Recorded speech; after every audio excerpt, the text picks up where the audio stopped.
welcome y'all to Backwoods Obscura, a podcast dedicated to the lore, legends, and myths surrounding the creatures that may lurk in your backyard.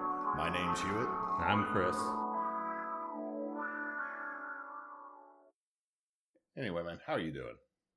I'm doing all right. I was playing a game the other day, like right after... What was it, the game that we just spent 30 minutes talking about instead of launching this episode? Yeah.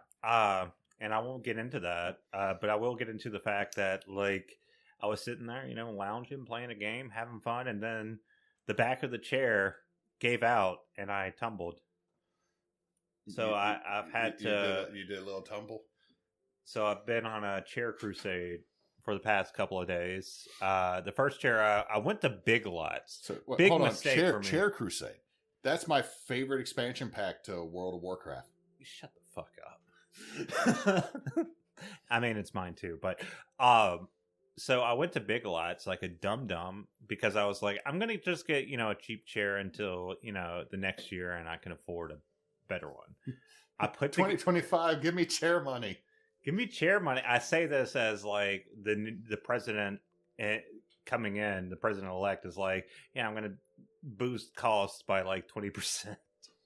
But I went and got a chair from Big Lots. I put it together, and I realized that it was very small and wobbly, and I was like, "This isn't gonna work."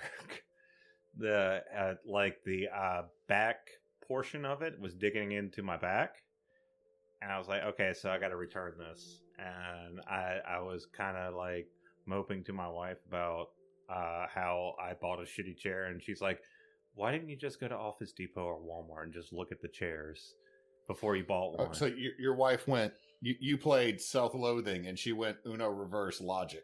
Yeah. She's like, you could have just not bought a chair, just ham-fisted, like, just the first one you saw that was like...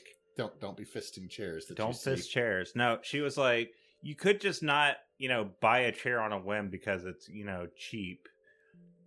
And you regret what you like. You could go to the store and look at the chair and even sit in the chair in some instance and get an idea. So that's what I did. I went to Office Depot at first, and I found a chair there for a reasonable price that I didn't buy, only because it had a fabric that was like, it's like, I know after like about a year or so. So when you're like, one day, I'm going to sit in this in just my drawers and play a video game, and it's going to bind to my back skin.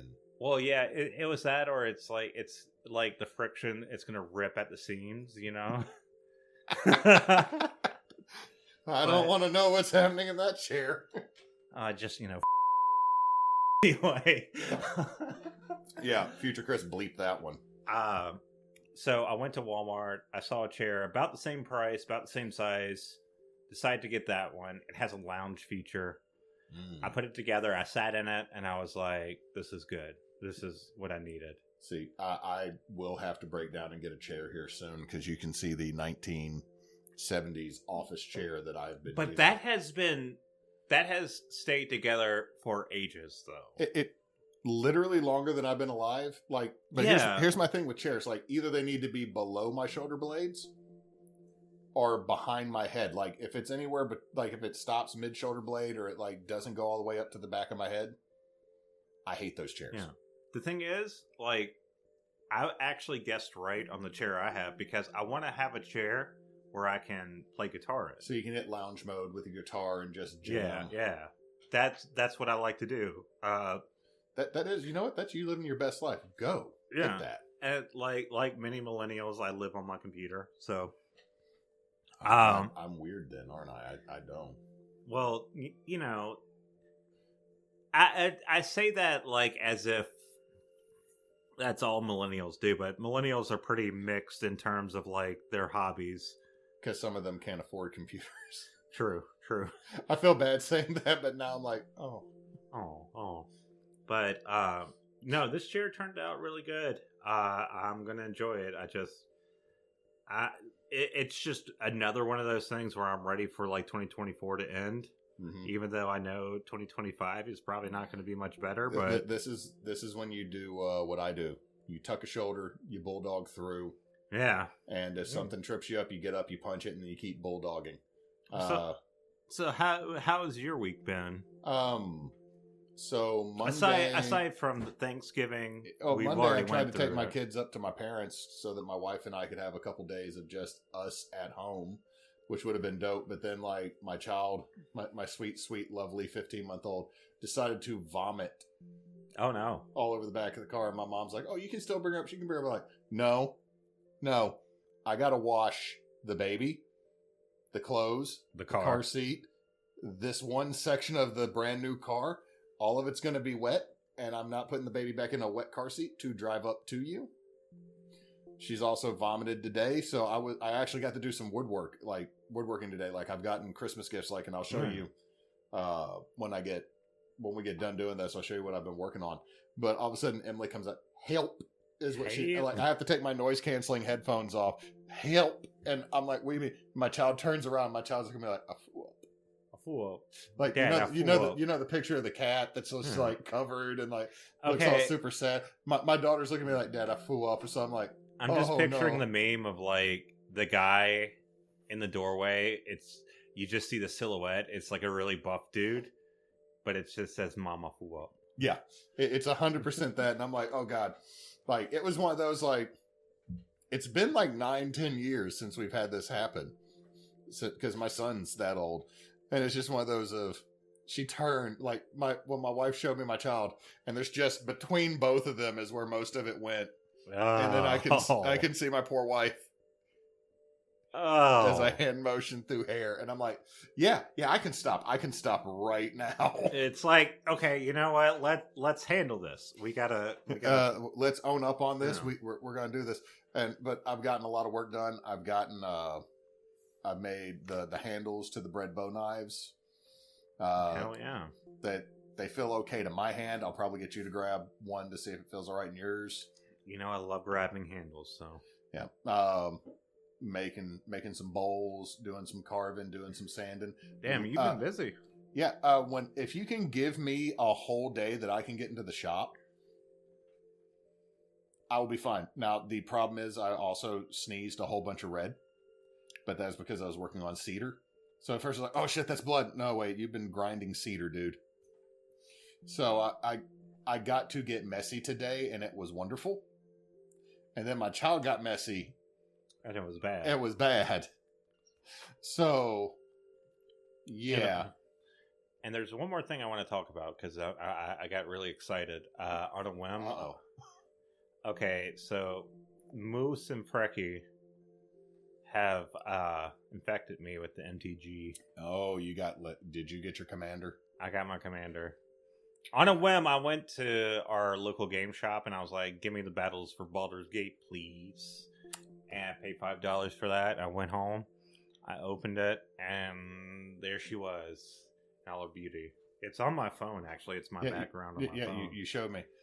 You weak fool getting back into the drug addiction.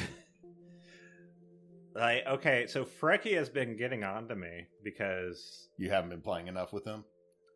Well, it's not that. It's like I have the thing where it's like I think it's an older sort of mindset when it comes to card gaming, where you're like, let's go get some boosters and open them and see what we get. That doesn't work no more. Yeah, no, that's not how it works anymore. That's how they make money off of you. Yeah, and she was like, Chris, go to this website.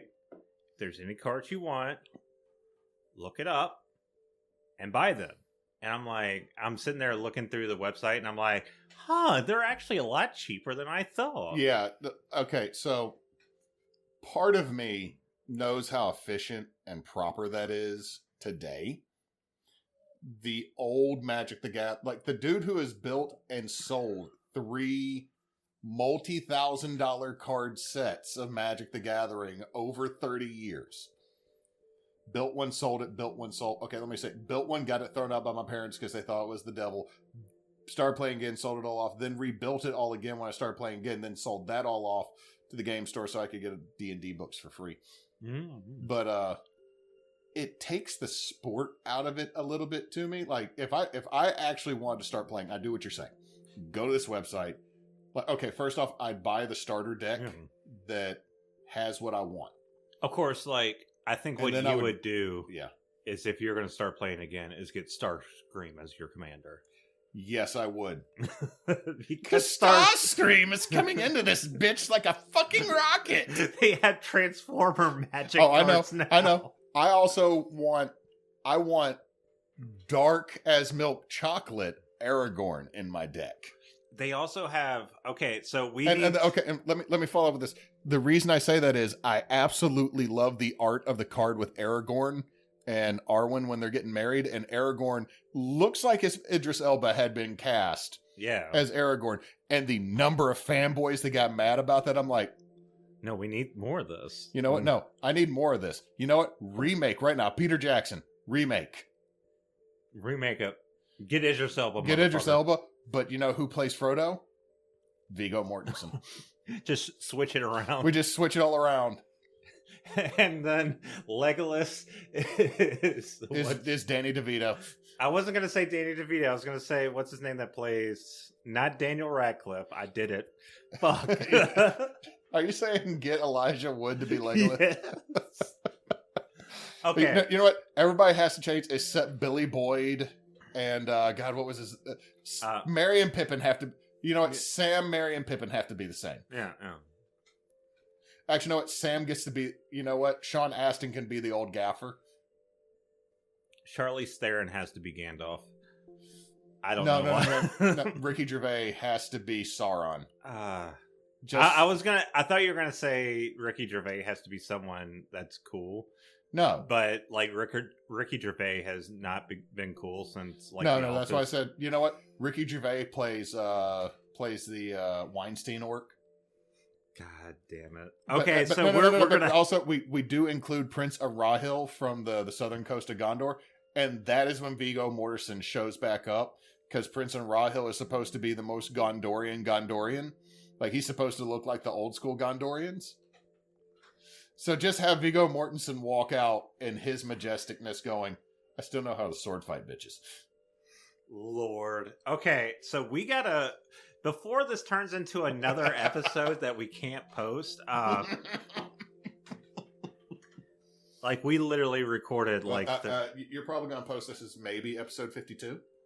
Maybe episode 52. I feel like it shouldn't be any later than 53. Yeah, so... What this is going to be is a retrospective. We've tried this in the past, but I don't think we did it. We've hinted at it. We've talked about some stuff. We got some inside jokes because there's episodes you've never posted after a year. Yeah, there are some. Okay, so that is one thing I would like to talk about, but overall, this is a retrospective on the podcast because I think it's good to like kind of look back and see the work we've done and see if we want to change course or if, excuse me. I want to change course. This is going to become a Chef Boyardee podcast. We're just going to be reviewing Chef Boyardee. That's why it's still Obscura. Have you tried to eat any of that shit out of a can? Chef Boy Obscura. Like sometimes I eat it out of a can. Chef Boy Obscura. I eat some of them noodles out of the can, and then I get that botulism. You know what I mean? I start seizing up. But your face looks amazing. My face looks amazing, but I have to be on a breathing tube because it paralyzes everything else. Okay, so we've been doing this podcast for about a year at this point. Actually, we have been recording for over a year at this point. And we've been posting for almost a year at this point. This being the end, like we're 2 days out of Thanksgiving at this point, and this episode is probably going to be posted in probably late December. I mean, we're sitting on episode, 48 was the last 47. one posted? 47 was the last one posted. There's 3 episodes. Put this one up as, 5 episodes. Put this up as 52. Yeah. That's math for a year. That's math for a year. Let's do it. Yeah. So... we've been doing this for a good minute, and me being the editor and one of the contributors in terms of content for the podcast, I feel like I have pretty good insight on what works and what doesn't, and are, just things that, like, I have opinions on, but I want to know your opinions on how things are going, and like maybe we can go over our retrospective on like what's your favorite episodes? What did you like about what I did or about what you did? So on and so forth. Okay. Well, let's break it down into a series of questions. So I'll throw this one out. Favorite episode that you have made?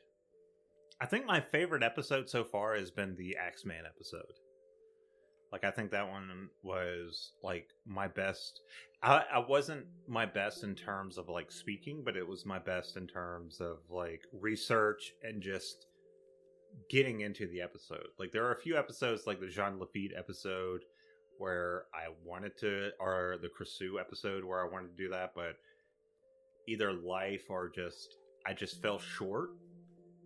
And, like, that episode just turned out a lot better than those episodes. My favorite episodes that you have done are actually the Lafitte episodes, because you created our first ongoing series with it. Well, actually, no, you did, because you did the Loa. Well, I guess so, but like, Yeah.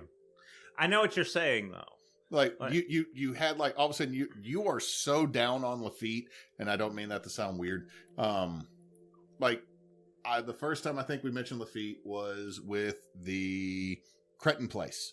Yeah. And like I saw, like I mentioned that to you, and then like the Foufalet popped up, and you're like, I gotta fucking learn about this Jean Lafitte, and you're like, this Jean Lafitte guy, I'm gonna learn about him. Lafitte. You never did that. That's just that lady from Wisconsin. Remember, we watched the video and laughed about that. Yeah, the thing is, it's like when it comes to him, it's like there's a lot of stuff. Well, like it's like the Creusot or any sort of like we're pretty bad at pronouncing things in general, so you see like you're researching things about Jean Lafitte and you're like internalizing the way they are saying, so you hear like Jean Lafitte, John Lafette, or things like that. It's like, God damn it, it's John the fat ass. I mean, he probably did. I mean, he probably had a dumpy, you know. I don't know, man. Like, he's on a boat all the time with not a lot of calories. He is the captain, though. Swimmer's physique is what I'm thinking. Yeah. But no, I still love all the Lafitte stuff you do. Yeah, like I said, the Lafitte episode itself, there's some things I would change about it, but the blacksmith shop and Lafitte's Cafe Lafitte in Exile was one of my favorite episodes I've done, and it's something I want to start doing in the future, where it's not necessarily anything related to the paranormal, but it's rather just something obscure and fun and interesting history. There's one thing I would have liked you to add it about Lafitte in Exile. I would have liked a little bit of history of the building that it is in now. Like, yeah. But I mean, the problem is that before it got there, like, you could probably figure out the architecture style and look at it and give me a little bit on that, like I've done with a few places. But like learning the history, more of the history. Like, the thing is, I thought about adding more like the LGBTQ history of the place, and my main thought every time when I've done the podcast, every time when I do an episode, is always I want to make sure that an episode has something paranormal or supernatural, if it's something that ties back to that. And this was like the first episode that I edited where I was like, man, I wish I did more of the history and more of the lore of Lafitte. You know what? That can always be a part 2, though. Yeah. That can always be a part 2. Yeah. And it's also something I would like to do in the future when we talk about places. Not necessarily, it might be a spooky place, it might not be a spooky place, but it's just something obscure or something interesting, something you wouldn't expect to be in the world that is. Do you want to know why, when I've started talking about some of the haunted houses, I start going to the architecture and some of like the weird facts just about like something unique about the building? I assume it's because the ghost stories are pretty shallow. Yeah, it is. I hate to say it this way. When we did McRaven House, one reason I gave so much about the history of the actual building is and we went there, but I mean, let's be honest, most ghost stories, like the best ghost stories are short. Yeah. The best ghost stories are, walked out, boo, fuck, I pissed my pants Yeah. type stuff. It's not like, and then the ghost and I sat down. I showed them how to use fucking eBay. Now I have like a $5,000 charge because they ordered an antique mirror for their wife to come back. And a lot of the most memorable ghost stories are just ghosts doing a particular thing. Right. Like seeing Jean Lafitte at the bar drinking absinthe. Or it's, them tugging on your shoulder at a certain point. Something like that is always the thing. You never... It's not like Haunting of Hill House where it's like a whole story about, your family is experiencing hauntings and there's like all these different crazy events happening. But let's also be honest, The Haunting of Hill House is 90% fucking fake. Well, Haunting of Hill House is a fictional story. It's based on the Haunting of Hill House fictional Okay, story. I'm sorry. I'm trying to think. I'm sorry.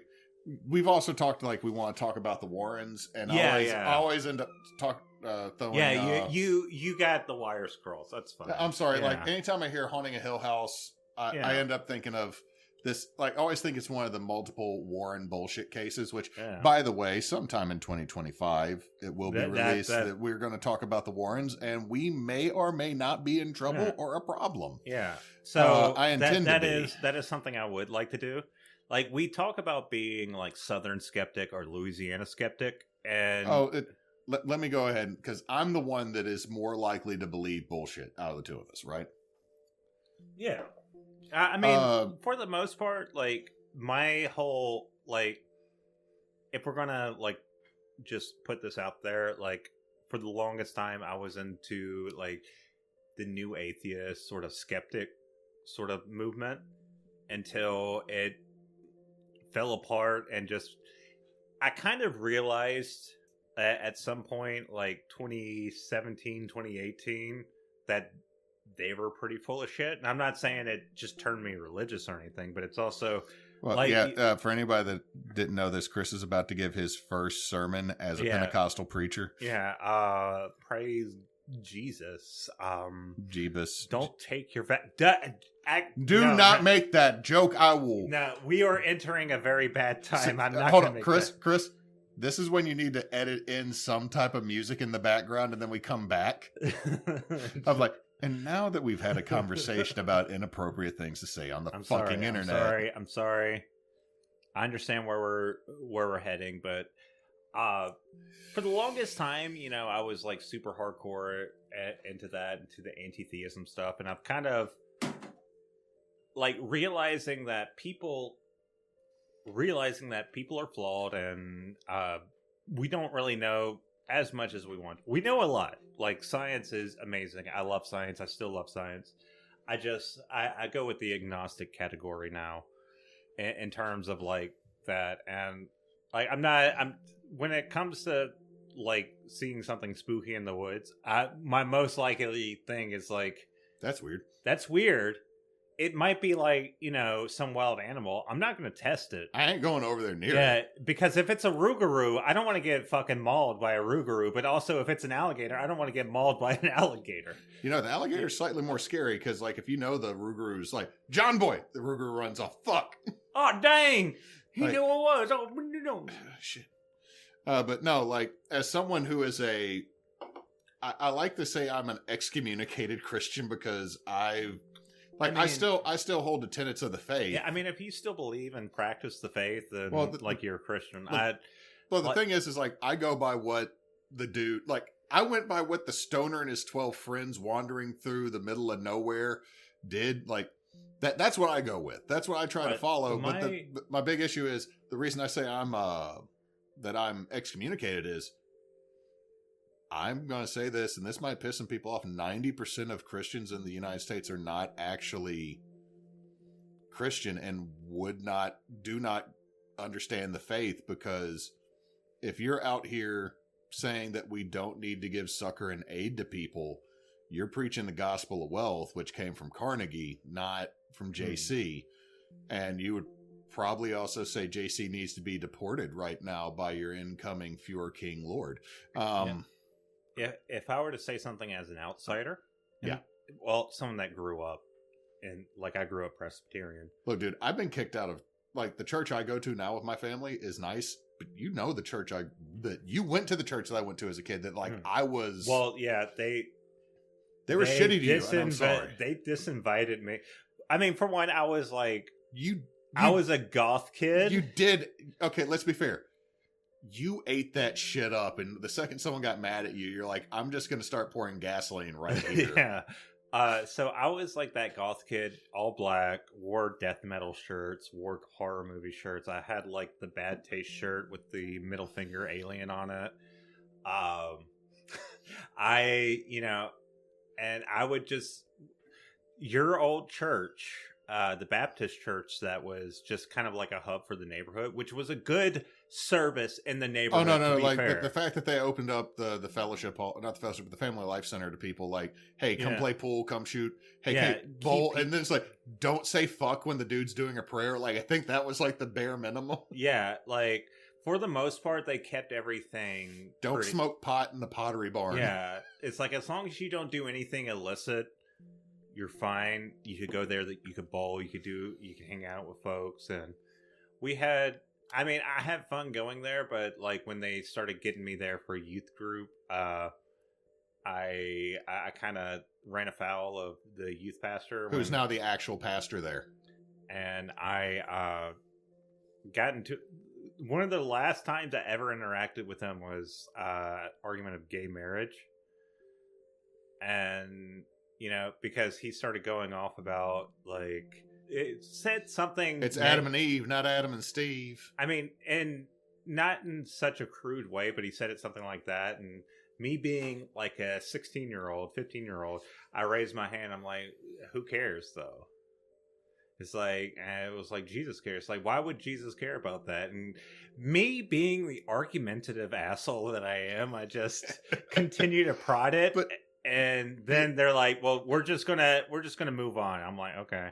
But see, and then they're just like, you should probably see. I've gotten that vibe from them mostly because, and I'll put this out here because we've not been shy about our political beliefs. Is don't say that Bill Clinton shouldn't have been president because he cheated on his wife so many times, and then vote for a man that has cheated on all of his wives and has recently done it as well with fan children of him. Alleged, yeah. Oh.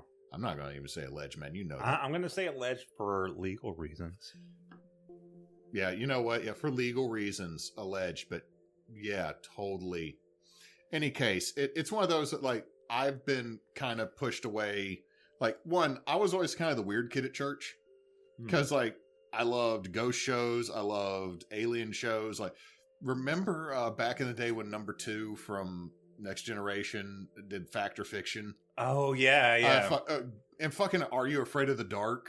Oh, it's so good. So, like, that's what led me into loving, like, occult and weird, lesser-known stuff. And, like, my problem is, like, I've been told, like, oh, you're so pompous with this. I'm like, no, I just literally got excited about knowing something, and I always feel I'm the last person in my circle to learn anything. You're so like, did you know about this? And it's like, everyone did. And, like, well, the thing is like, in our circle, but okay, like in our circle, the Valeska axe murder house is such common, not like, if we have a friend that doesn't know about it, we're all like, we almost nerd shame them a little. Like, why the fuck did you not?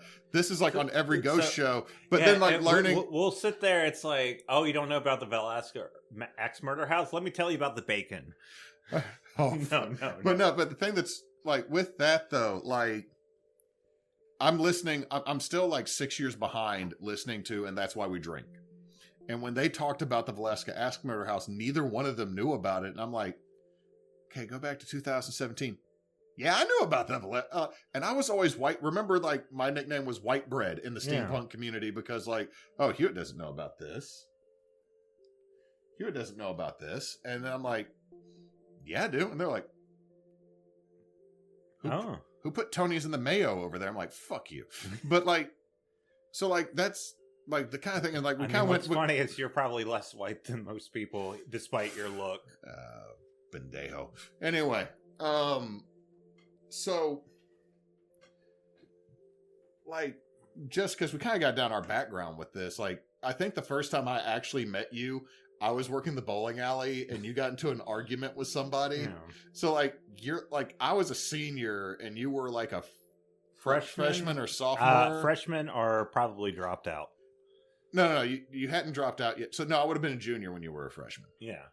So I was working the bowling alley. I think you got into an argument with somebody because they said something stupid about an X-Man. I don't even remember, like, God, because a lot of the people I used to hang out with at that place were like people into music, and like we would just talk about music and talk about playing. I remember, I forget his name. Someone brought their guitar up there, and they were sitting there playing. Well, dude, Slayer. It was a church in the early 00s. Every douche had a guitar and wanted to be fucking Toby Mac, who is a sack of shit, by the way, anybody out there. Allegedly. But no, like when the first time I think the first time I really saw you, like you're sitting there wearing like a hoodie with the Misfit logo on it, and you had pinned something to the back. Oh no, like I still have that hoodie. It's a zip-up hoodie that I bought from Walmart for $16. At the time, it was $16. It's probably like $30 now, considering the inflation. But I actually added studs on the. But like I heard somebody arguing, and I peek out from the back because like I was always unclogging the bowling machine because it's an old ass bowling machine in that place, and I'm like, I could still walk in there and fix it. Like that's the thing that's weird. It's like I still remember how to fix it, but the thing is that church doesn't want me back because I started questioning them on a few things that weren't like scripturally based. And like that's why I say that I'm an excommunicated Christian for the most part, is because like I follow the tenements, but I don't follow what American Christians try to do, which is, well, hate to say it this way, Christian nationalism, and I'm not for that because God don't know no flag. I think there's a fallacy that happens in anti-theist communities where they assume a religion informs a person, when in fact it's usually a person or culture, let's say, informs a religion. It's more like a cinnamon twist, man. Like it's so it mixed together. We're talking about like social and cultural norms getting mixed in. But I mean, the only reason I think that this is still a safe thing to run down, because you've answered the first question, I still haven't. Is that this is what's influenced us to do this? Like, I mean, what made us in our late 30s decide to make a supernatural podcast? Well, for a lot, I mean, the thing is, it's like, despite the fact that, like, I had my new atheist, like, phase, like, before then, even during my new atheist phase, I was still into, like, ghost hunting stuff. I love watching ghost hunting and ghost videos on YouTube. I mean, Nuke's Top 5 is, like, one YouTube channel I still fucking bust out. I'm like, yeah, that's fake as hell, but it's fucking awesome. That and Slapped Hams. That I watch both of those. Frostmare sometimes. Yeah, I'll even watch fucking Chills, like Mr. Burger King Foot. I mean, it's fun. It's entertaining. You did get me to subscribe to BuzzFeed Unsolved's new channel. Oh, Watcher. I still need to watch the new ones. I think it might just be BuzzFeed Unsolved is what it's. Well, they have BuzzFeed Unsolved, and now I think Ryan and Shane went off to do with someone else. I forget their name. They went off to do Watcher, and on Watcher they have Ghost Files. I think it might be just recycle footage of the old ones. Yeah. Well, I mean, even if those are great, both the true crime and the don't like the true crime so much. I like, the only reason why I like the true crime for one, I can't say much. I am like, true crime is one of my guilty pleasures. Jed sent me a video. I was waiting in the office, going to do your 40-year-old ass needs to go get checked up by a doctor. Yeah. And then the system froze, so they couldn't do my blood work or my chest x-ray. Right. But it's, no, so Jed sends me this, I'm watching it with no sound. Basic white bitch addiction. Yeah. Basic white bitch addiction. True crime. I mean, it is. How do I feel better about my life? Shouldn't Freud? And then the video ends, and I'm like, all I had to do was laugh. That's so basic. Oh, no, one of the reasons why I have problems with true crime, despite the fact that I I intake true crime. Excuse me. The reason why I have a problem with it is because it gives an undue sense of like danger in America, especially in places where you don't really have to work. Like, okay, let me correct something with that. There is nothing such as undue danger in America because the most suburban, basic ass bitch section of our country is more dangerous than some countries' war zones because there is a crazy dude with a basement holding someone hostage that is gonna be a podcast in 3 years when we find out about it. I hate to say it that way, but like there's a Wendy's down the street and the abandoned Blockbuster is about to be a clothing store, and this dude at the house 3 blocks away has done something sus as fuck. Well, what I'm saying is that relative to the actual danger in someone's is it the voyeurism? It's kind of the voyeurism. It's kind of the like not really getting off that. I don't think that's the right term. The no, it's the excitement at the you're almost right. It's not getting off. It is the grotesque fascination. Yeah. And like I said, I like true crime to an extent, and I can't say that like it gets too real. Like it's the reason I still don't like American Psycho. It gets like as over the top as all the shit in that movie is. Tell me a wealthy white dude didn't chase a dude with a chainsaw down the hallway, and I'll tell you that you're full of shit. But I think it's for me. It's like this weird sort of. Keep going. You're just sitting there rubbing the table. No, I'm saying let's reel it in. Let's reel it in because we've gone on a 10-minute thing. But tell me about this. Okay. So I think for me it's like I guess it's like an anxiety thing. So if you're sitting there and just listening to all the worst things that can happen, maybe it's cathartic in a way. It's like a roller coaster. Yeah, it's like dangerous, but not. Coaster. It's dangerous. I am a horror fan, so yeah. It's dangerous, but not because the roller coaster is just enough danger to get your blood pumping, but it's not like you're 99% of the time on a roller coaster, you're not going to die. Yeah. So it's like listening to it gives you that like little bit of an endorphin high. And it kind of like soothes anxiety a bit. But anyway, we have... Well, second question with this. Since you didn't ask me a question back. I was going to ask you a question. Okay, what's your question back then? What is your favorite episode that you've done? That you've done specifically. That I've done. Well, shit, the problem is there's some that I've really enjoyed researching, and then when we actually did it, the research was great, but like... The episode didn't turn out as how you wanted. Like, well, I haven't, like, I'll be honest, I don't look at the analytics for shit. Yeah. Well, no, like when... Well, I'm speaking outside of analytics. Well, I'm not saying I don't look at the analytics. I honestly, for anybody that listens to our podcast, I have nothing to do with the back end of this. Mostly because Chris knows how much of the back end of TBA that I do. Yeah. Like, so Chris very graciously is the editor and publisher and social media for all of this. Like, if TikTok is not completely outbanned next month or month after next, we might start a Backwoods Obscura TikTok that I will, hey, if TikTok doesn't get fully banned, I'll start us a TikTok and do weird shit with it. I'm going to hold you to this because I have it on recording. Yeah, I know. This is legal now. Yeah, but one of my favorite episodes is still one of the earliest ones because it's such an interesting character, and that is Saint Germain. Saint Germain episode. Okay, like that episode for me holds a special place in my heart because we've done over 50 of these episodes at this point. Yep. Some of them have not come out yet, and some of them still need to come out. We'll talk about those episodes here in a minute. Where like the idea was still fresh and we were still kind of feeling out how we wanted to handle this. And Saint Germain kind of hit a pace. Yeah, it kind of hit a pace. It was like literally our first episode, but like, it wasn't the first one we recorded. It wasn't the first one we recorded. For some reason, Tulpa is under our zombie episode. I don't know why that happened. I don't know.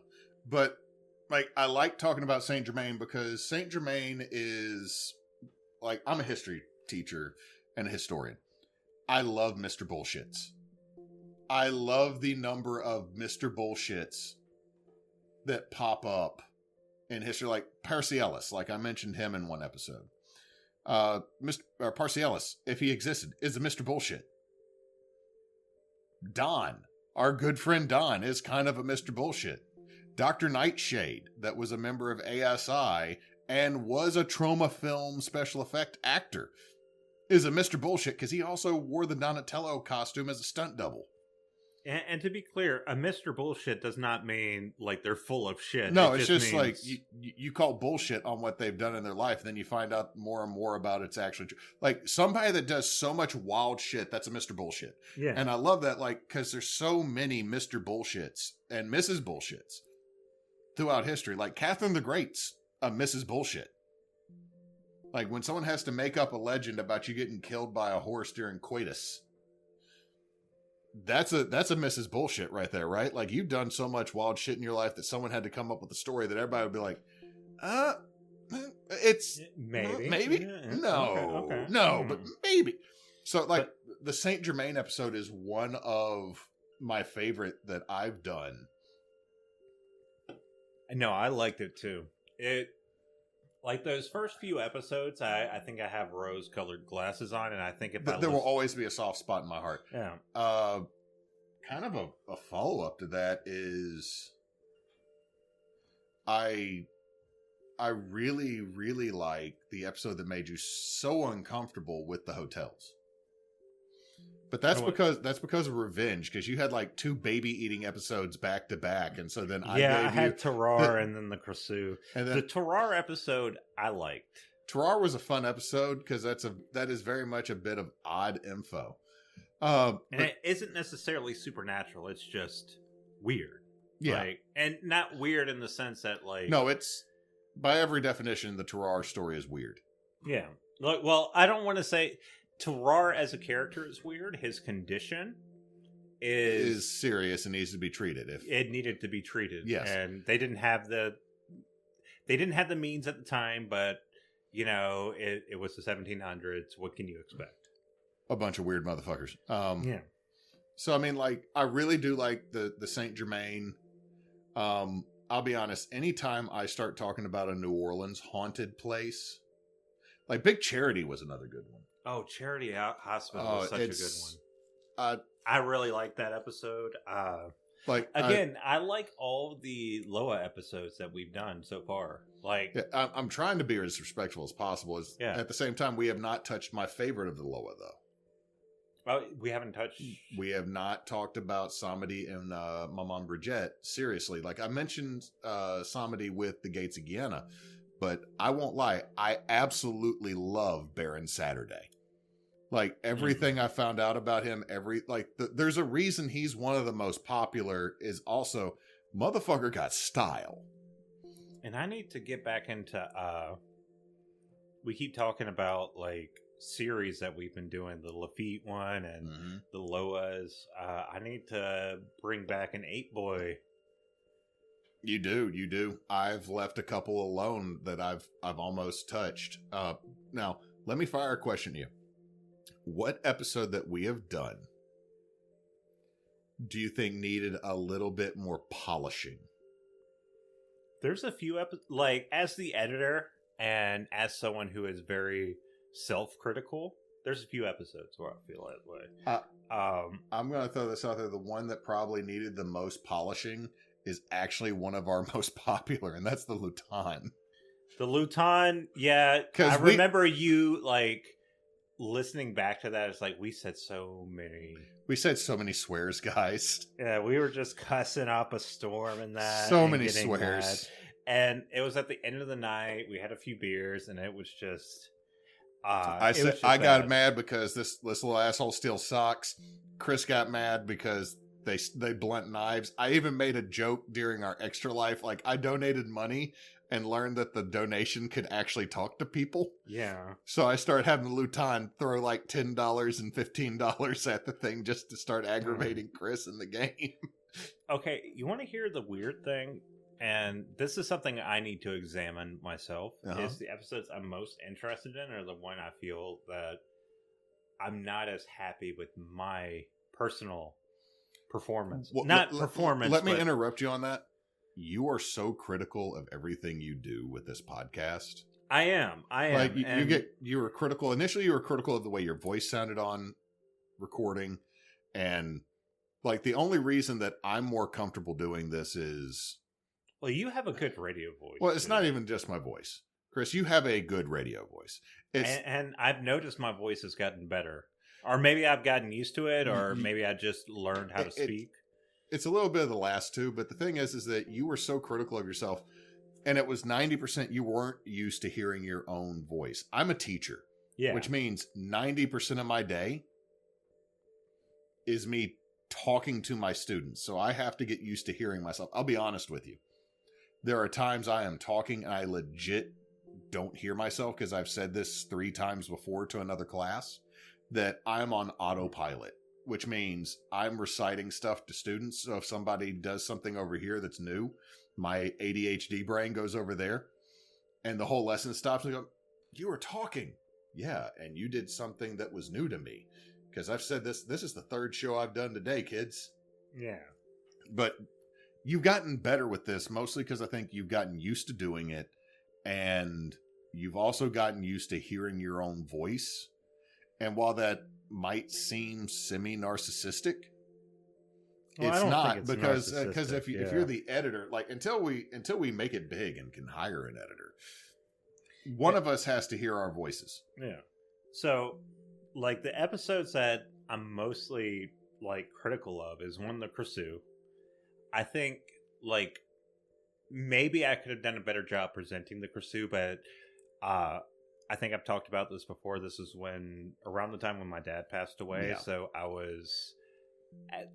I hadn't looked at that episode for a while, and we were just running up the clock on episodes that we had already recorded. We did hit, like, Yeah. right now as of this recording, we have several that are in the bank. Yeah, we have a few that are in the bank, but when we recorded the Creusot, like, we needed something out the next next Tuesday. I hadn't looked at that for a long time. I was still kind of at the tail end. I mean, it's hard to get over a parent passing away. But I was at the tail end of that grieving period, and we had the funeral like a week before, and then your brother was getting married like 2 weeks later. Yeah, it was a hectic couple of weeks. Another episode I wish I would have done better on is not the Terrar episode. I think that one turned out fine. We have so many, he's having to actually search. Yeah, I'm having to actually look. There's so many good episodes. This means he's done such a good job, y'all, that he is having to actually actively search for something he messed up. I like the Dover Demon episode. I like Sinkhole Sam. I kind of love Sinkhole Sam. Yeah. Sinkhole Sam was such a sweet little story. Yeah. Okay, so the Hat Man, I wish I would have done a little bit better on. Well, we can always revisit the Hat Man. We can always and revisit it. We had to re-record that one because the first version of that got and it's something that we're learning, and I'm learning specifically. Like, I want to cover something like the Hat Man, but something that is like overlapping with stuff like drug addiction and abuse. I don't want to. Like, we're pretty, like, when it comes to this is lighthearted fun. I mean, in terms of, like, it's us two talking with We're not out here to be like, hey, do you want to have, like, some extremely rough, uncomfortable feelings right now? Yeah. So, trying to figure out, like, the through line or the needle that we need to thread in the sense of, like, being able to cover this topic and being able to keep it a fun episode is something we're still learning, and it might just turn out to be like something like the Hat Man, at least when we get into like the drug use and DMT and not DMT but DPH, is something that we might just not cover. But it's certain episodes like that where, like, I know it's growing pains for the podcast, and it's me accepting my abilities as a podcaster. We have those. Well, I mean, I think we're producing it pretty Oh. well. But for the most part, I think I've done. I like the episodes I've hyper focused on, with the exception of the Axeman. I think I love the Axeman episode. I especially loved editing that episode because I put some old school jazz in it, and it was really fun. The thing is you still have so much you can go back to with the axe. Oh yeah. Again, it's one of those things that like you could totally do the Velasquez Axe Murder House, and we'll get into that later. But is there any episodes that you think you could have done better, or anything that the Yazoo Mermaid is the Yazoo Mermaid 100%? I feel I could have done better on. Really? Mostly because that is the other episode where we got blue. Real blue. Like, you and I both have fucking atrocious language. Yeah. Like, when in my professional setting, in a professional setting, I do not swear, and I do what I need to do. Like, okay. In a professional setting, my language is very good. Outside of a professional setting, you're a sailor. I am a sailor, and I will, much like buffalo is a sentence, I will say fuck, fuckity fuck. And it is a legit sentence in English. And the reason I do that is and you can chime in or not on this one. I don't take a lot of time to explain stupid shit. And if it's stupid, I will just say it's stupid shit. Like, right. And move on. Yeah. Like, I'm not going to waste a whole lot of time explaining why. I will just tell someone that's fucking stupid. Yeah, you're not going to suffer the time it takes to explain something. I'm 40. Yeah. I maybe have another 40 years. Like, legit. Like, I've made it to this point. Best scenario for me is another amount of time, right? Right. I don't have time to waste on a lot of shit, which is why, like, I'm in a program to become an administrator, and I have been told by every professor that I am terse.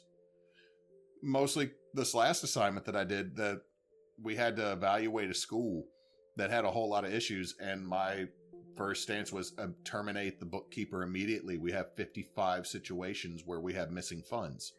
They are to be terminated, and we are to press charges because at this point it looks like the bookkeeper is stealing money, right. And to allow them to stay here is a failure on both the district and the school's part because it looks like this individual is stealing money.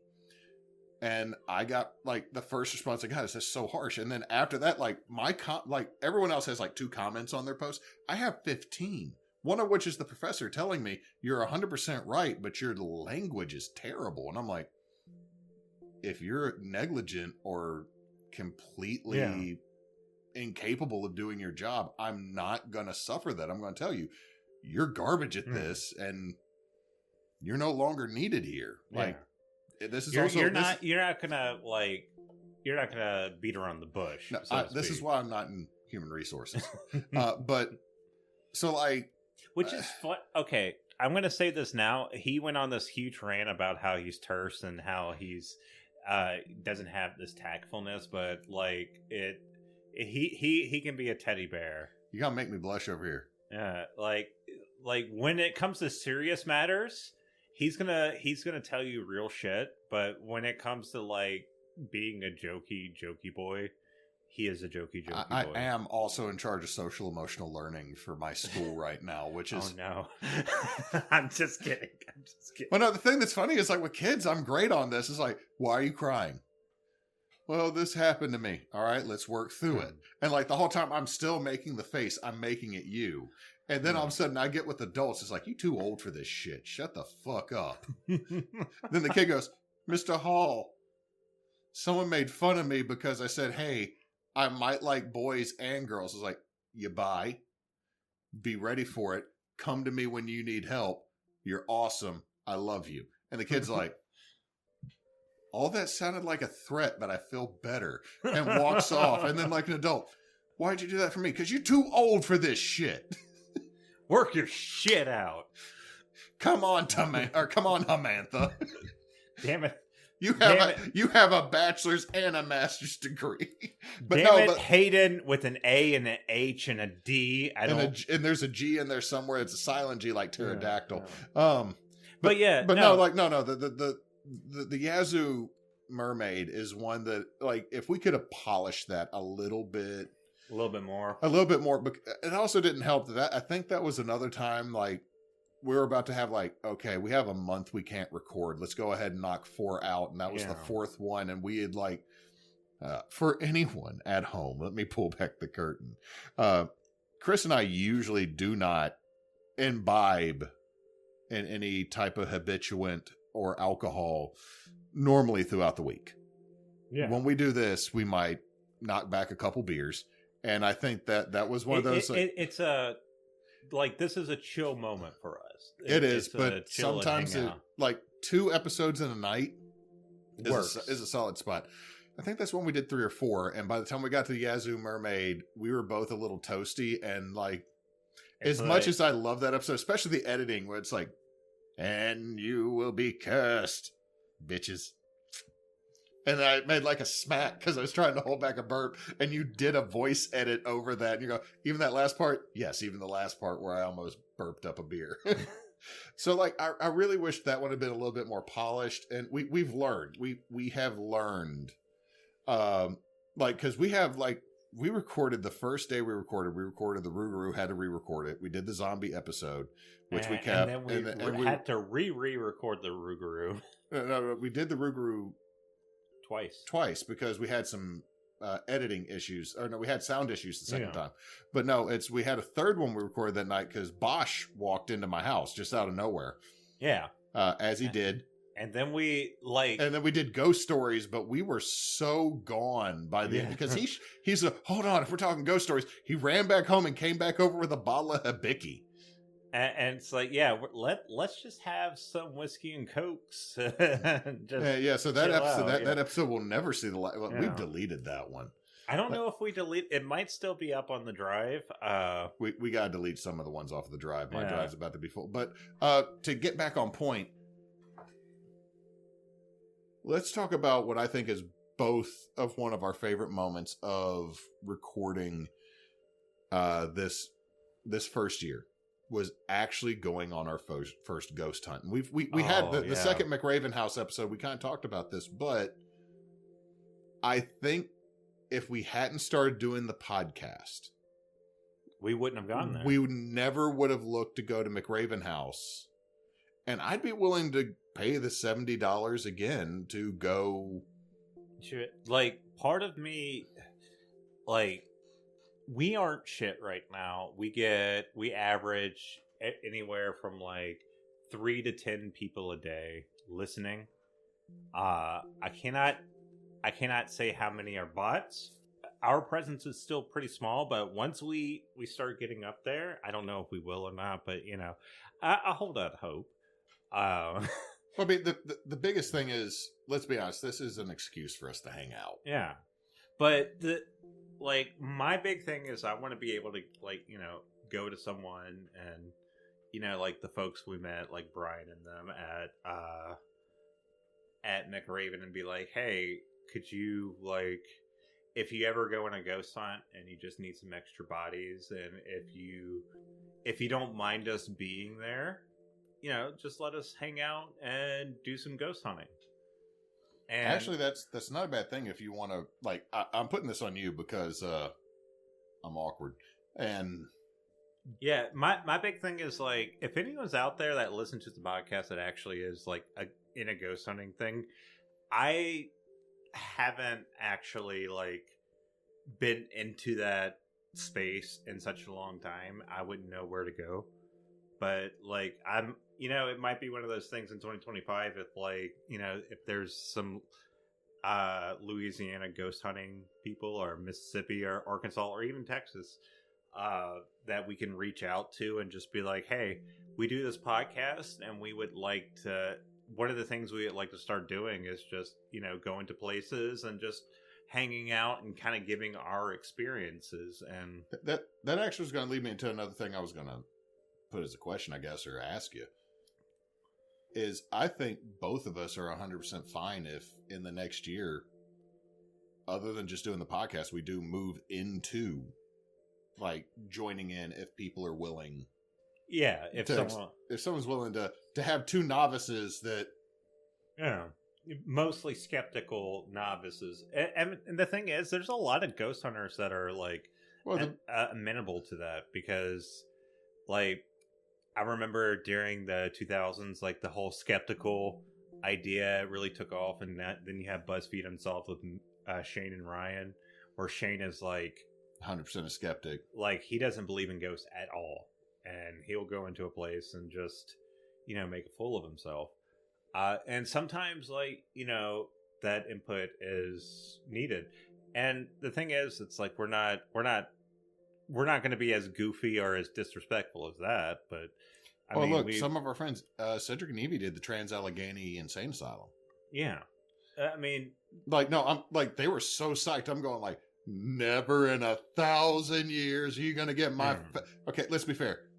Y'all could probably convince me to go there. But the second someone leaves me alone, y'all be like, what happened? Damnedest thing, Hewitt jumped out of a 3rd-story window, tucked and roll, and kept going. You see, I mean, I would be one of those people that, like, I would be like a Shane Madej in the sense of, like, if you want to leave me in a room alone, that's fine. I'm going to have a knife on me because I'm not as scared of the ghost as I am, like, just some... squatters. Someone just running up being like, hey, motherfucker. Let me throw this as the other end of that, is y'all would find me asleep on the fucking floor. But like, because when we did McRaven House, if I had said, like, they're like, you can sit down for this. You can sit down for this. Like, when we went up to the 2nd floor, if I had sat down, dude, I've been asleep.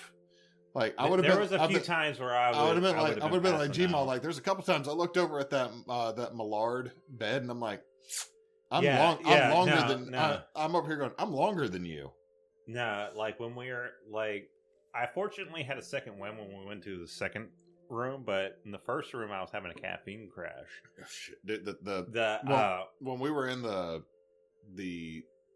parlor, that is, again, I know I mentioned this when we talked about the second time. That is the most real supernatural experience I have had. Because something fucking touched me after telling me to move. Like, damn it, move. I'm over here like, damn it, move. Like, and like, there's people scooting butts around the room. Because I'm saying this. And like, here's Michael over at the other door going, what? And all of a sudden, I sit up straight and start butt walking sideways. Who else wants to use the spirit box?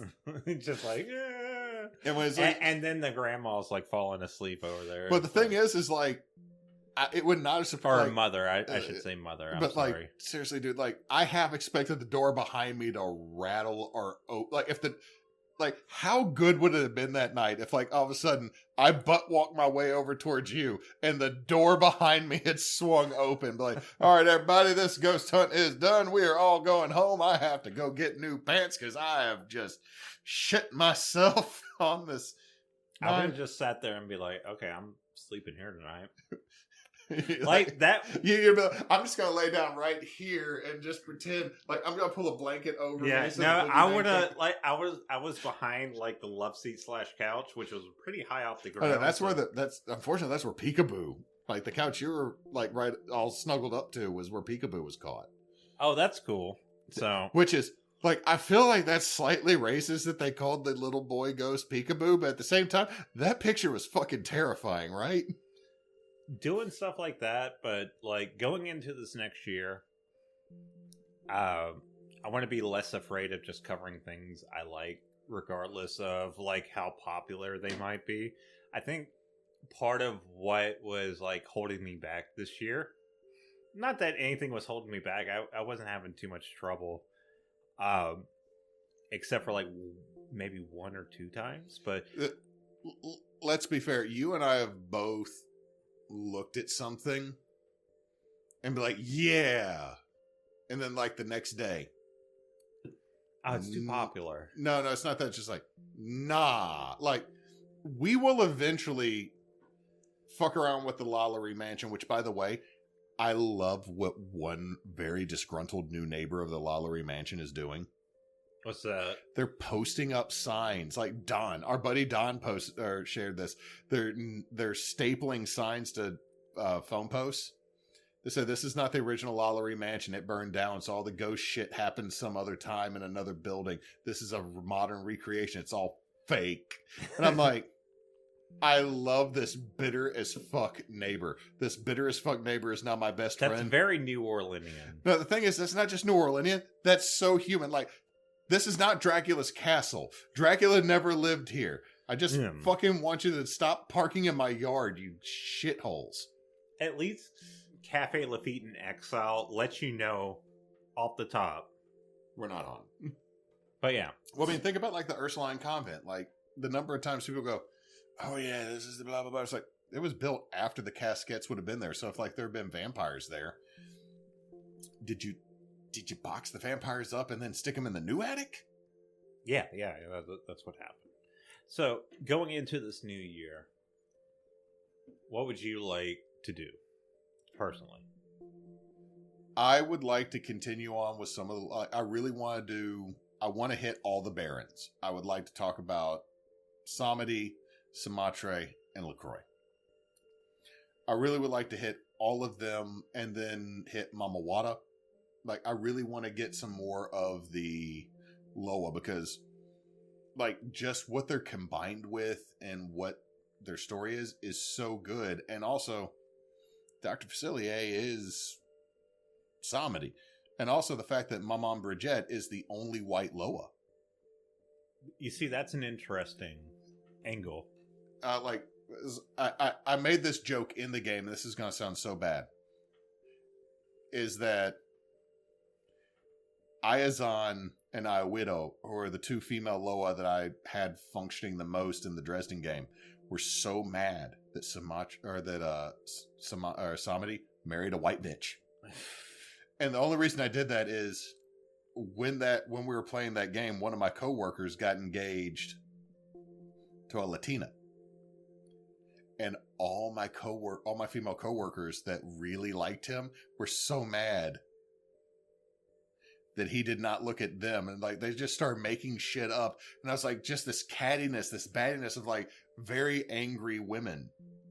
I was like, okay, I kind of love this, but also if Samedi married an Irish woman, because there's a good chance that Maman Bridget is Irish. I mean, Bridget. No. Bridget sounds almost German, but well, Maman Bridget is her name, but there is a good chance because she is a pale, freckled, red-haired woman. Oh, that's Irish. Yeah. There's a good chance she's a Tuatha Dena that got incorporated into the voodoo religion because of things. Because like the number of like the thing that people don't stop and think is like, oh, well, yeah, like voodoo in Catholicism, like that you got West Africa and Catholicism equals voodoo. The thing is that no one stops and thinks how much pagan beliefs gets thrown into Catholicism. And so I fully believe that Maman Bridget is a carryover from the Fomor or the Tuatha Dena that somehow made it into the Catholic Church and then made it into hoodoo or voodoo. And the reason I love that is just the evolution of beliefs and how it changes. Like, why do we think owls are smart when they're the derpiest fucking bird out there? To be fair, like, why do we associate owls with death is because the last thing a lot of creatures see is a owl with their lopsided ass ears. So, like, I really would like to hit some more of those. What I would really like us to do is to record a post-event. Like, we went somewhere weird. I really would love for us to go to weird sites. You see, that is... And then talk about, like, because, like, one of the things we're talking about with Brouhaha is going to the Abita Brewery. And just talking. And but we kind of the did thing that is, with Hot Springs well, as well. But go to the Abita Brewery, but also in Abita Springs is the Abita Mystery House, which is just a weird collection of bullshit. Right. But I was going to say that it's like with the Hot Springs Brouhaha episode, we just kind of recorded something just as a... while we were there, but then we recorded our responses and everything. Yeah, and I would like to do something like that. Like, obviously, we're not going to do a video format, but I mean, the thing is, if we ever go on a ghost hunt, Yeah. Okay, so this is what I'm going to say. This is something I would like to do. Now that you're saying something, and I would like to do some of the things you're talking about, hopefully my finances get a little bit better by then. me too. Yeah. Like, my finances got fucked this year. Well, 2024 is. Hey, dude, I have a 10-year-old And a 1-year-old. and yeah. a about to be 2-year-old. The And- about to be 2-year-old, so much more expensive than I remember her brother being. Yeah. And, like, I'm not going to... But I do not mean that in a negative way. I absolutely love my Yeah, child. yeah. No, oh no, we're talking strictly on finances here, and with me, like, I have another thing I have to take care of that is not a child, which is a car, and I've understand sunk that. in. Like you've had to do that. You've switched a car this year. Fuck. The whole reason I bought a new car is because at Christmas I'm driving up to Indiana. Yeah, and like I've had to pour like $1,500 into my car this year. Yeah. Just and it's not like a thing where it's like you plan it. It's like, oh no, car do thing bad. What do? Got to take it here, and then they tell and then you the mechanic go money piece. money. I need money so your car can run. I put a gnome in there. It makes it run now good. Yeah. But when it comes to this, again, I want to do more reactive content in the sense that I would like to go someplace and be like, hey, this is interesting. I love this area. We need to go to the DeRitter Gothic Jail. Yeah. And I would love to go to I would just love to go to New Orleans and just, have fun. Just go to different. We can go to Lafitte. Cafe Lafitte and Exile. If people say we're a gay couple, that's fine. Okay, let's be honest. Our wives have made the joke already. It's true. It's true. People have also said you and I are kind of like you and I could pull off a Blues Brother or an Abbott and Costello cosplay. Yeah. Pretty easy. I mean, we have the not the tuxes, but we have the suits for it now, so. Oh, God, yeah.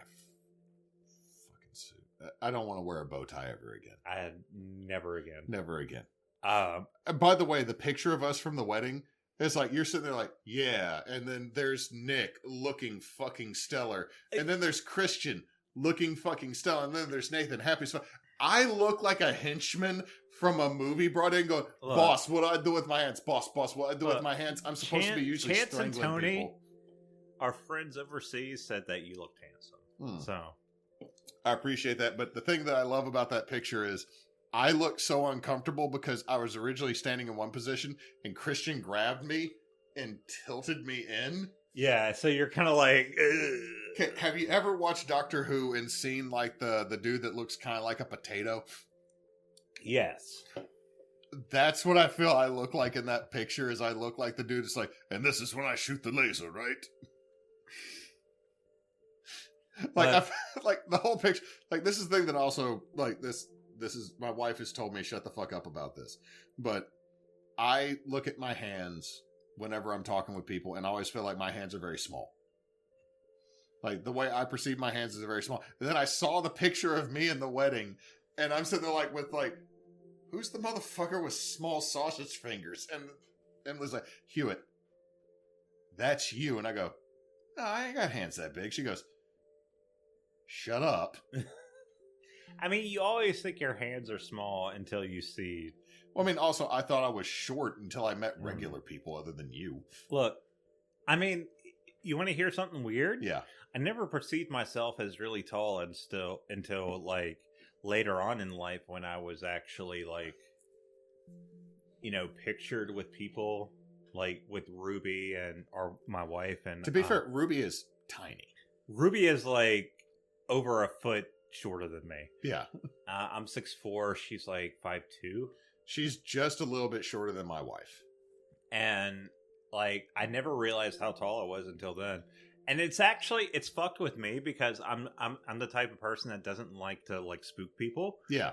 And realizing that I like tower over people, I'm like, Okay, so like watching videos with Yumi and Bosch. Like, Bosch might actually be taller than me. Yeah. Maybe. But he always looks so... And it's not because he's actually a little dude. Yeah. He's just skinny. But I made the joke to my wife that somehow horizontally you can make yourself seem much larger vertically. Because if you're a broad dude... Right. Okay, I see what you're saying. You seem like people will remember... Like, okay, Knox is not much taller than me. Like, I think Knox is 6'1". I might be 6 foot. But... if you put me and Knox and you remember James Fail next to each other. Yeah. Like James was maybe your height, but built like me. The three of us made anything around us look small. And the thing is, it's like, I remember James Fail being shorter than me. Yeah, he's not, he might be 6'2". I should bleep that out, by the way. I don't want to, like, dox anybody. Well, I mean, you didn't say his actual real name. Oh, I didn't. Okay, that's right. I'm thinking of steampunk names. But here's the problem. I don't really remember a lot of people's real name versus their steampunk name. Well, I know Knox's real name. Yeah, because but I'm just saying is like Moose is a big dude by no small standard. He's taller than me. Yeah, but he's so goofy. He doesn't seem like he's a giant. You see, I'm going to say this now. Something I'm very jealous of Moose about. Confidence. Well, not just confidence, is his ability to not be as awkward. not awkward or threatening. Like, I feel, and maybe I'm just like, dude, you are not that threatening.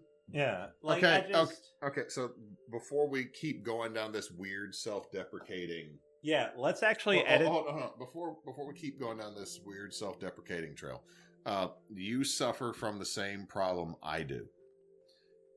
You are not intimidating in the least whatsoever. Which I'm glad about, personally. If someone knows you. Oh, fuck. However, you are 6'4", with a heavy brow, who often makes this face because you're thinking about, like, everyone's like, oh God. As you're wearing your Megadeth t-shirt. I don't like Megadeth. As he loves Megadeth, like Megadeth for Life t-shirt. Why you gotta do this to me? Okay, his Lamb of God. I'll do Lamb of God. You know what else I have? I have the that face right there, dude. That face right there. I have the pointed eyebrows that I can do, like the evil guy eyebrows, where they're so like that right there, like and several, like, even the folks on your Discord, like when they first saw a picture of you and me, they're like, what the fuck, Chris? It's like I don't know what it is. But the problem is I have you don't have the resting bitch face I have. It's just you are large and you're like scowling because like you're going through like a whole retinue of like songs in your head of what you want to listen to right now. And everybody's like, fuck, he's gonna murder a room. And then I'm over here doing this. You're like cedar wood. And then they're sitting there going, Ashwood. Then that was like, that one definitely will murder us. And the whole time in my head it's like, please tell me these people over here aren't thinking I'm going to murder them. Like, for a second, I was thinking about a DBZ fight from, like, 1998. Oh, my God. And now those people over there are going to be like, why is that big burly man glaring at everything? But, so, like, I mean, so for anyone that is listening to this still, suffering through this extremely long podcast, Chris and I have now completely deprecated ourselves. The big thing is...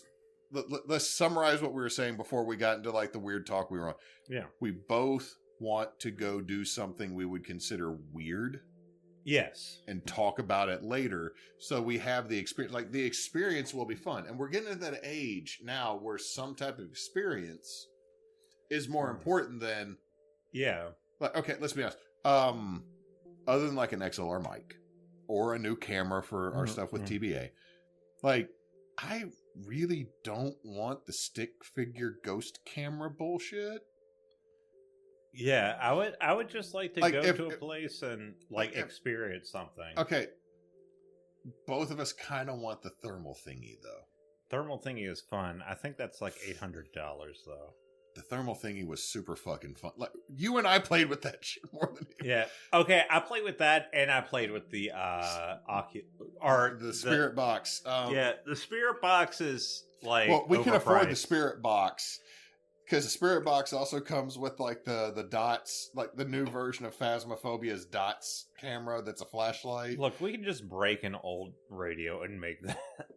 Well, no, you can get the dots flashlight. You can get 2 cat ball toys and a spirit box with headphones for like $30 to start your ghost hunting experience, according to Amazon. Let's go to Amazon Choice and just buy us a ghost hunting kit. You know, it's Cyber Monday. Time for ghost hunting gear. I'll do it. But I'll fucking do it.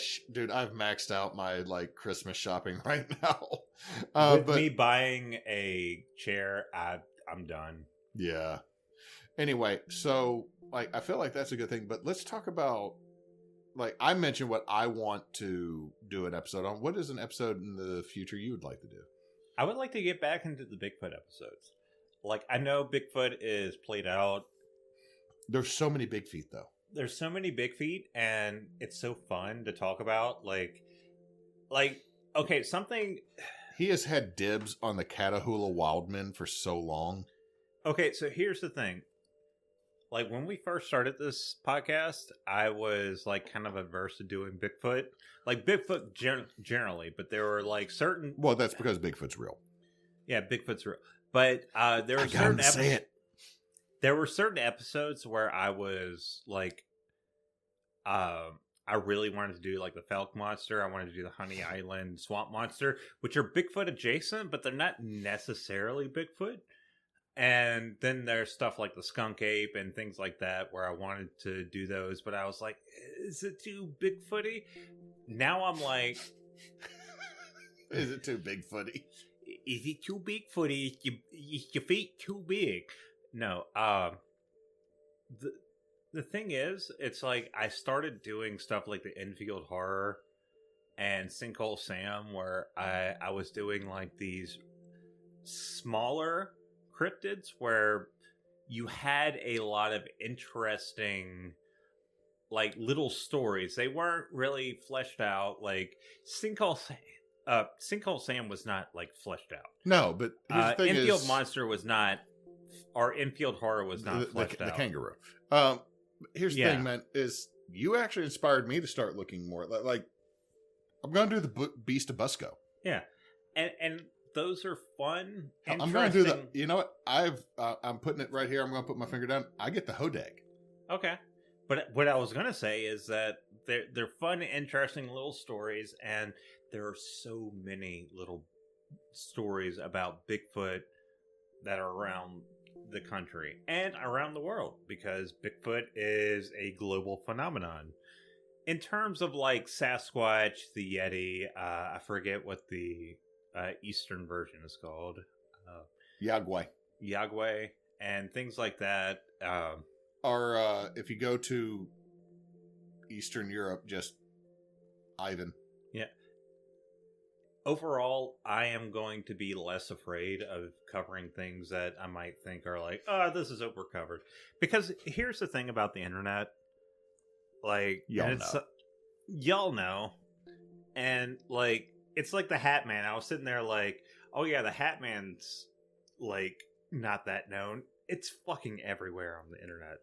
The thing is, like, when it comes to this podcast, I want us to be known for us and how we talk about these things, not so much about what we talk about. Mm-hmm. So I need to stop thinking about, like, the topics that are...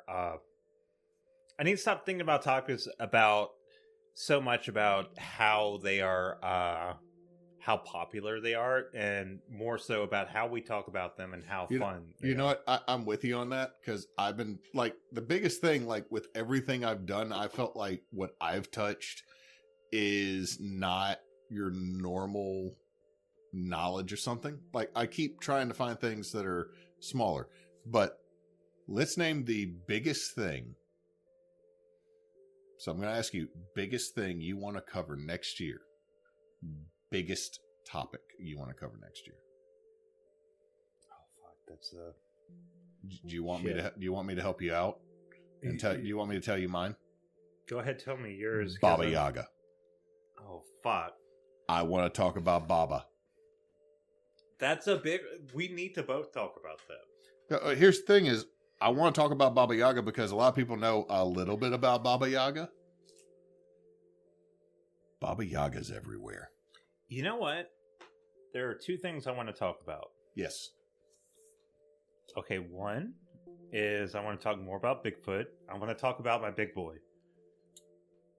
Like, I actually, you know what? Like, we talked about we've always joked about the thing. It's like, we're going to talk about the most popular stuff. But like I said, to be fair, we both have a faux stained glass Bigfoot. Yeah, we have a faux stained glass Bigfoot, but also, like I had just said, I want the podcast to be about us talking about stuff, not us trying to, like, dodge around big topics. Like, if people like us are just like us talking about stuff, then they're gonna like us talking about Bigfoot. So I want to talk about Bigfoot. I want to have a big Bigfoot episode, but also we're gonna have to talk about the Warrens.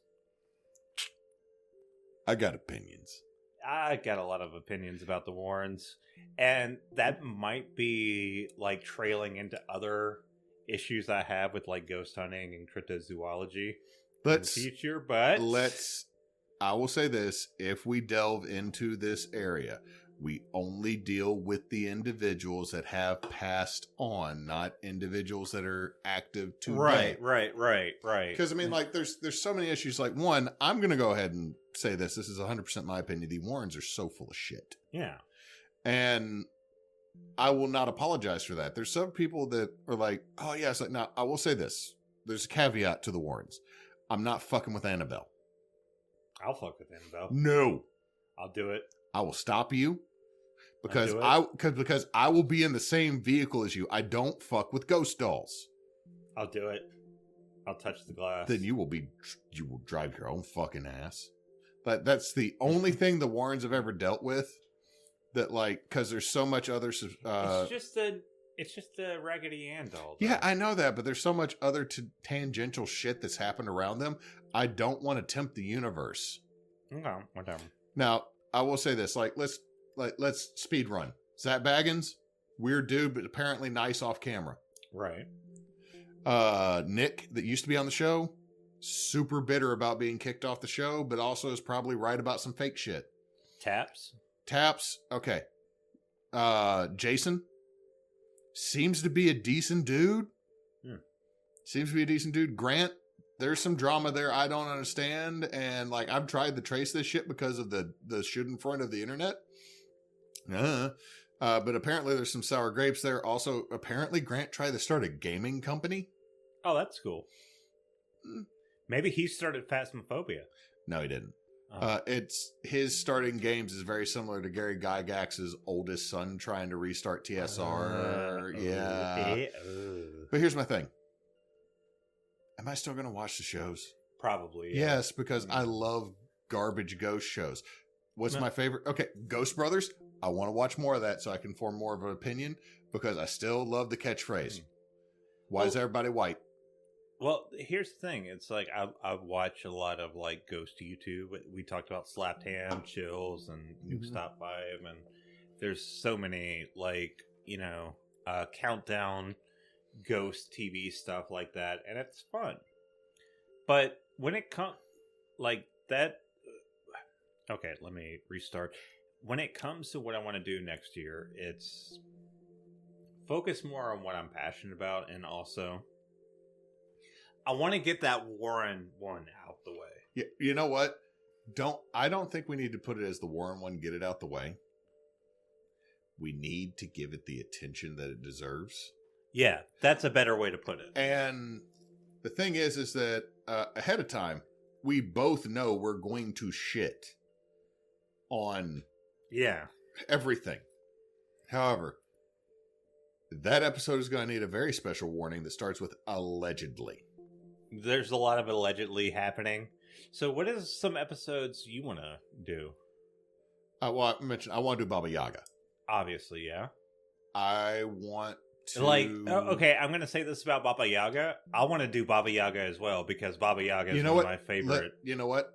Let's make Baba Yaga one we both sit down and research together. That'll be cool. Because that's...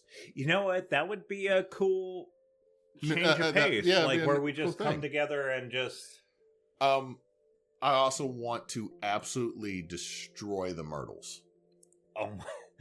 I love how you've had like this like hate boner for the Myrtles this entire time. There is a Subway and a Dollar Tree across the street. If you don't like, in case you haven't known from like listening to the podcast, you might have heard hints here and there. Hewitt does not like the Myrtles. I have been to the Myrtles. They have a good ghost story. There is some weird shit there. There's a lot of history that's not accurate. But this is what aggravates me. Future Chris, I need you to edit in some like Ghost Hunter-esque music in the background as I do this. Oh, I'm sorry. Shut up, present Chris, because I'm going to do my TV announcer voice. Deep in the backwoods of Louisiana, on the bayous that have been forgotten by everybody as time has continued to move on, as they still are stuck in the mists of the past, there is a simple little house in the middle of the swamp, haunted by multiple ghosts. And our adventure. Subway. We have $5 footlogs. Eat fresh. I'm sorry. Oh my god, dude, that was so good. Oh, this is the reason I hate the Myrtles. Like, okay, look, there are 5 haunted plantations in St. Francisville. They are all off of the highway that is 4 lanes, sometimes 5 lane with a middle turn lane. There are fucking McDonald's and Mexican restaurants and gas stations and Subways, because there's Subways everywhere. There's a goddamn dentist's office within a 15-foot walking distance from the Myrtles driveway. And every time, in the middle of the swamp. No, you want to go to the Magnolia Plantation for something that's in the middle of nowhere. Yeah, look, there are like remote places. I am more in the middle of nowhere than the Myrtles. Yeah, because it's near Abita Springs, isn't it? No, it's in St. Francisville. That's just like 15 minutes north of Baton Rouge. Oh, now, I'm stupid. Back in the day, it was in the middle of nowhere, but it was off of an offshoot river to the Mississippi. That's the reason why that area had so many plantations. But I mean, you also got like Roselawn and a couple others, which I'll be honest, Roselawn is one of the only other places I've had a ghost experience, because like I took the wrong turn when everybody else went right. I went You left. saw the grunge, huh? No. I saw a lady point at me to go back the other way, and she was wearing like not modern clothes, and then she walked off. So either I got told by a cosplayer, you're going near the employee bathroom, or a ghost told me, bitch, get back with the tour, and the bitch get back with the tour sounds better. But no, it's that would be fun. The other big thing I really would like us to do, and we'll have to somehow find a way to combine it with Brouhaha, which means Jed will have to be the driver. I want us to do something ghosty in New Orleans. We've talked about this. We talked about Lafitte and Exile. I don't mean like go on a ghost tour. I don't mean like let's go walk the cemetery. I know what you mean. I'm just saying that like the New Orleans trip seems like a logical next step for the podcast. Get drunk, catch some ghosts.